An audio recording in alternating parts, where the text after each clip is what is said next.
तो hey guys, welcome back in नई video. तो गाइस, इस वीडियो में आज हम बात करेंगे Redmi के Note 10 4G के बारे में। तो गाइस, Redmi की Note 10 सीरीज के अंदर आपको 3 स्मार्टफोन मिलेंगे। एक Redmi का Note 10 4G वाला वेरिएंट, एक Redmi का Note 10 5G वाला वेरिएंट एंड Redmi का Note 10 Pro वाला वेरिएंट देखने के लिए मिल जाएगा।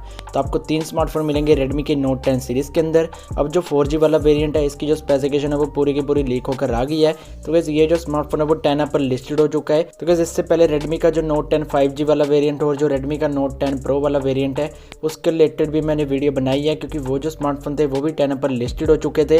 अभी ये जो स्मार्टफोन है ये भी 10 पर लिस्टेड हो चुका है और इसमें जो आपको स्पेसिफिकेशन है वो ठीक ठाक सी मिल जाती है। मुझे इतनी अच्छी स्पेसिफिकेशन नहीं लगी, बट इस स्मार्टफोन का जो डिज़ाइन है वो आपको काफ़ी अच्छा देखने के लिए मिल जाता है। जैसा कि आप इस इमेजेस में देख सकते हो, पीछे वाली साइड आपको जो कैमरास का डिज़ाइन है वो थोड़ा डिफरेंट देखने के लिए मिलता है। क्वाड कैमरा सेटअप मिलते हैं और उसके साथ LED फ्लैश मिलती है और नीचे वाली साइड बड़ी सी Redmi की ब्रांडिंग है और सामने वाली साइड आपको एक वाटर ड्रॉप नोच वाली डिस्प्ले देखने के लिए मिल जाती है। तो यहाँ पर आपको Redmi का जो Note 10 4G वाला वेरिएंट है वो इस तरह का देखने के लिए मिलेगा और जो Note 10 5G वाला वेरिएंट है उसका भी जो डिज़ाइन है वो आपको काफ़ी अच्छा मिलेगा। अगर आपको उसके रिलेटेड इन्फॉर्मेशन चाहिए तो आपको कार्ड में लिंक मिल जाएगा वीडियो का, आप वहाँ पर चेकआउट जरूर कर सकते हो। तो जो Redmi का Note 10 4G वाला वेरिएंट है, ये जो स्मार्टफोन है आपको पोको की ब्रांडिंग के साथ भी मिल सकता है और Redmi की ब्रांडिंग के साथ भी मिल सकता है। तो दोनों ब्रांडिंग के साथ आपको इंडिया में ये स्मार्टफोन मिलेंगे। पोको की ब्रांडिंग के साथ आपको पोको का M3 मिल सकता है या M3 Pro देखने के लिए मिल सकता है। अभी कोई भी कंफर्मेशन नहीं है कि कौन से नाम के साथ पोको का डिवाइस देखने के लिए मिलेगा, बट इतना जरूर कंफर्म है कि वो Redmi के Note 10 4G वाले वेरिएंट का रीब्रांडेड होगा। तो गाइस, Redmi का जो Note 10 4G वाला वेरिएंट है इसमें आपको 6.53 इंचेस की एक फुल HD प्लस डिस्प्ले मिलेगी, जो एक IPS LCD पैनल वाले डिस्प्ले के साथ आएगी और इसमें आपको स्नैपड्रैगन का 662 वाला प्रोसेसर मिलेगा जो 11 नैनोमीटर टेक्नोलॉजी पर बना होगा। तो यहाँ पर यार जो प्रोसेसर है वो मुझे इतना खास नहीं लगा, क्योंकि ये जो प्रोसेसर है वो काफ़ी ज़्यादा ओल्ड हो चुका है। अगर यहाँ पर MediaTek का कोई प्रोसेसर दे देते तो काफ़ी अच्छी बात होती, बट फिर भी आपको यहाँ पर स्नैपड्रैगन का 662 वाला प्रोसेसर मिलता है और इसमें आपको जो GPU मिलेगा वो Adreno का 610 देखने के लिए मिलेगा। और ये जो स्मार्टफोन है वो 3 वेरिएंट के साथ लॉन्च हो सकता है।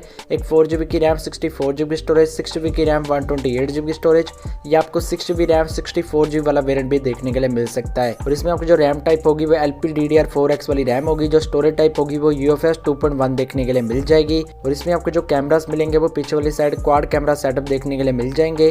48 मेगापिक्सल का आपके इसमें रियर कैमरा मिलेगा, 8 मेगापिक्सल का एक अल्ट्रा वाइड एंगल कैमरा होगा, 2 मेगापिक्सल का डेप्थ एंड 2 मेगापिक्सल का मैक्रो सेंसर मिल जाएगा। और इसमें आपका जो फ्रंट कैमरा होगा वो 8 मेगापिक्सल का मिलेगा, जिससे आप काफी अच्छी सेल्फीज क्लिक कर सकते हो। और इस स्मार्टफोन में आपको Android 10 का सपोर्ट मिलेगा जो MIUI 12 पर बेस्ड होगा और इसमें आपको fingerprint sensor and IR sensor देखने के लिए मिल जाएगा। जो फिंगरप्रिंट सेंसर की पोजीशन होगी वो आपको साइड माउंटेड देखने के लिए मिलेगी, जबकि जो Redmi का Note 9 था जो आपको इंडिया में मिला था उसमें आपको जो फिंगरप्रिंट सेंसर था वो पीछे वाली साइड मिला था, जबकि यहाँ पर आपको साइड माउंटेड फिंगरप्रिंट सेंसर देखने के लिए मिल जाएगा और इसमें आपको IR सेंसर भी मिल जाएगा ऊपर वाली साइड। और ये जो स्मार्टफोन है वो डुअल 4G वोल्टी का सपोर्ट करेगा, Bluetooth 5 का सपोर्ट मिल जाएगा एंड USB Type-C का सपोर्ट स्मार्टफोन में मिल जाएगा। और ये जो स्मार्टफोन है वो 6000 mAh की एक बड़ी बैटरी के साथ आएगा, जिसमें आपको 22.5 वोल्ट की फास्ट चार्जिंग का सपोर्ट मिल जाएगा। तो गाइस, ओवरऑल देखा जाए तो इस स्मार्टफोन में आपको जो स्पेसिफिकेशन है वो काफी अच्छी देखने के लिए मिल जाती है, बट इस स्मार्टफोन में मुझे 2 बड़ी कमियां लगी है। सबसे बड़ी कमी इसमें आपको एक वाटर ड्रॉप नोच वाली डिस्प्ले मिलेगी। अगर आप Redmi Note 9 से कंपेयर करते हो तो वहाँ पर आपको एक पंच होल वाली डिस्प्ले मिलती थी, जबकि इसमें आपको एक वाटर ड्रॉप नोच वाली डिस्प्ले मिलेगी। पीछे वाली साइड जो कैमरास का डिज़ाइन है वो आपको काफ़ी अच्छा मिल जाता है, बट जो प्रोसेसर है वो मुझे इतना खास नहीं लगा। अगर यहाँ पर MediaTek का प्रोसेसर यूज़ करते तो काफ़ी अच्छी बात होती।